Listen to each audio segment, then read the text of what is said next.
Amados e amadas de Deus, aqui nos encontramos no nosso programa Cuidados para Acalmar a Alma.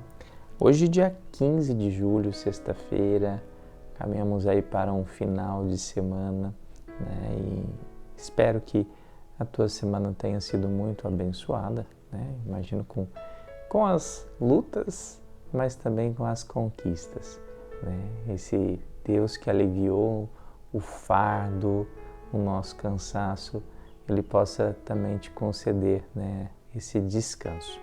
Então vamos para o Evangelho de hoje, de São Mateus, capítulo 12, versículos de 1 a 8. Naquele tempo Jesus passou no meio de uma plantação num dia de sábado. Seus discípulos tinham fome e começaram a apanhar espigas para comer. Vendo isso, os fariseus disseram-lhe: Olha, os teus discípulos estão fazendo o que não é permitido fazer em dia de sábado. Jesus respondeu-lhes: Nunca lestes o que fez Davi, quando ele e seus companheiros sentiram fome? Como entrou na casa de Deus e todos comeram os pães da oferenda, que nem a ele nem aos seus companheiros era permitido comer, mas unicamente aos sacerdotes? Ou nunca lestes na lei que, em dia de sábado, no templo os sacerdotes violam o sábado sem contrair culpa alguma? Ora, eu vos digo, aqui está quem é maior do que o templo. Se tivesseis compreendido o que significa quero a misericórdia e não o sacrifício, não teríeis condenado os inocentes. De fato, o Filho do Homem é Senhor do sábado. Palavra da salvação, glória a vós, Senhor. Estamos, então, nesse momento em que Jesus ele vem, né, conversar com todos aqueles que pregavam, né, sobre a realidade do sábado. Os discípulos de Jesus passaram por meio de uma plantação de espigas e eles apanharam espigas para comer. Se eles apanharam espigas para comer, eles estavam com fome. Então, eles deveriam ficar com fome ou deveriam ali saciar a sua fome. E Jesus ele vai falar, olha, o Filho do Homem ele é Senhor do sábado. O guardar o sábado, né? O descansar, ele não é um ato, não é uma situação onde você não tem que fazer nada. Porque é assim que é visto pelos judeus, não se pode. É interessante que eu estive em Israel. Eu conto sempre essa experiência, né? No sábado, os judeus ortodoxos, eles guardam, né? Eles não fazem nada, eles não podem, não lhes é permitido, não lhes é permitido nem apertar o botão do andar no elevador, né? E aí eles ficam num elevador onde ele para, eles estão, o elevador do Shabbat, né? Ele para em cada andar. É interessante isso, porque eles não podem conduzir ali, apertar, eu quero ir no 7º andar. Eles não podem acender a boca do fogão, né? Então eles deixam ali de um dia para o outro já numa chama bem baixinha, né? Então assim, para a gente... E lógico, nós não estamos aqui para combater o pensamento judaico, né? Eu acho que a nossa missão não é essa. Eles fazem uma interpretação assim e nós a respeitamos. Mas nós, por sermos cristãos e não judeus, nós tomamos essa interpretação que Jesus vem nos dar, né? Lembrando que os judeus eles não aceitam Jesus como Messias. Nós entendemos que Jesus é o Messias, o Filho de Deus enviado ao mundo para nos salvar.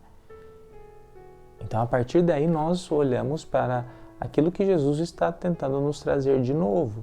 E no novo, Jesus está dizendo, não é desse jeito que eu quero que vocês interpretem e entendam o sábado. Eu quero que vocês interpretem e entendam, né, como uma oportunidade de fazer o bem. No entanto, nós cristãos nem guardamos o sábado, nós guardamos o domingo, porque domingo é o dia da ressurreição, né? O dia que Jesus ressuscitou, né? E E aí então a gente começa a prestar atenção nessa palavra. Só que o que eu acho mais bonito é quando ele fala: quero a misericórdia e não o sacrifício. Né? Eu não quero aí que vocês fiquem se sacrificando, se matando, né? Eu quero a misericórdia. Eu quero a capacidade de viver uma fé que leva o amor, que leva o respeito, que leva o cuidado. E não que leva ali o mal, né? Então, a palavra de hoje está batendo nessa tecla para nós hoje.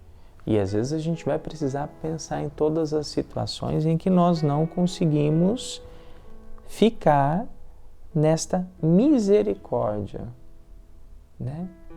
Em que às vezes a nossa lei ela é mais cruel, né? Eu lembro da minha primeira aula de direito canônico, né? Onde o professor ele ficou uma aula inteira para falar sobre a primeira lei. E a primeira lei é: a plenitude da lei é a caridade. Ou seja, a lei de Deus, ela é uma lei que, para que ela seja cumprida verdadeiramente, precisa estar envolvido a caridade. Né? E talvez, se a gente pegar a palavra de hoje, precisa estar envolvido a misericórdia e não o sacrifício. Às vezes a gente fica tão preso em leis que não favorecem a caridade, né? Talvez ela fica mais como um preceito vazio. Então a palavra está batendo nessa tecla hoje. Será que quando eu coloco ali, né, nas minhas relações, a importância ali de fazer o que é certo, estou conseguindo colocar nessa minha lei, nisso que eu acredito, a caridade ou não? Né? Não está envolvido a caridade. Né? É um pensamento muito importante para a gente se fazer.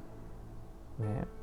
Às vezes eu vejo pessoas que vêm numa situação tão deprimida, tão num sofrimento, e eu poderia às vezes aumentar esse sofrimento, dizer: de fato você fez tudo errado mesmo, mas a plenitude da lei é a caridade, então ali eu não diminuo a lei.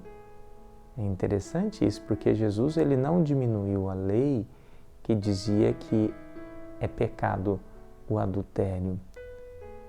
Mas dentro da lei, mantendo a lei, ele conseguiu viver a misericórdia com a adúltera. Jesus está nos ensinando isso hoje.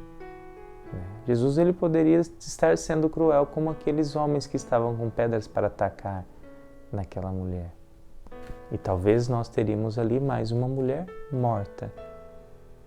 Mas quando Jesus ele oferece a misericórdia através da lei, Jesus ele salva uma vida. E aí nós podemos olhar para uma história de alguém, né, que teve muitos atos bons, né? Então, eu acho que é isso que a gente precisa pensar também. Saia do rigorismo, né, do legalismo. E sair do rigorismo, do legalismo, não é deixar de olhar para a lei. A igreja ela não deixa de olhar para a lei, mas ela olha para a lei com caridade, com misericórdia. Que nós possamos na nossa vida também agir assim. Tá certo, tá errado, precisa condenar? Não. O que é certo, o que é errado. Mas o que a caridade me pede? O que a misericórdia me pede? E ali eu consigo então agir diferente. Vamos rezar juntos? Pai nosso que estais nos céus, santificado seja o vosso nome. Venha a nós o vosso reino, seja feita a vossa vontade, assim na terra como no céu. O pão nosso de cada dia nos dai hoje, perdoai as nossas ofensas, assim como nós perdoamos a quem nos tem ofendido, e não nos deixeis cair em tentação, mas livrai-nos do mal. Amém. Que o Deus Todo-Poderoso te abençoe, Pai, Filho e Espírito Santo. Amém. Eu agradeço a Deus, Nossa Senhora, por ter chegado aqui. Eu sou do Pará, meu nome é Judite. Eu peguei um problema muito grave e não tinha condição de vir para cá. E com a ajuda de Deus e Nossa Senhora, meus irmãos, a passagem muito cara, 1.500 só uma pessoa, 750 só uma pessoa a passagem. Eu não tinha condição de vir. E por glória e honra do Senhor, Jesus reuniu a minha comunidade, meus irmãos, e com 3 dias eu consegui o dinheiro da passagem. E graças a Deus, eu estou ali na casa de apoio ali da Paulinho, e estou achando muito bom, agradecendo no meio dos meus irmãos. Eu quero agradecer a Deus por tudo, que eu consiga a minha saúde, que o meu problema é muito grave, é na minha perna, e eu peço a Jesus que me ajude a superar a minha perna. As pernas de eu andar, que eu não posso perder minha missa, eu gosto de visitar, eu gosto de sempre participar do meu texto. Quero que Jesus me dê essa graça, essa bênção, que eu fique curada. Eu acredito nele, eu confio no Deus vivo. Senhor Jesus, muito obrigada e eu te amo.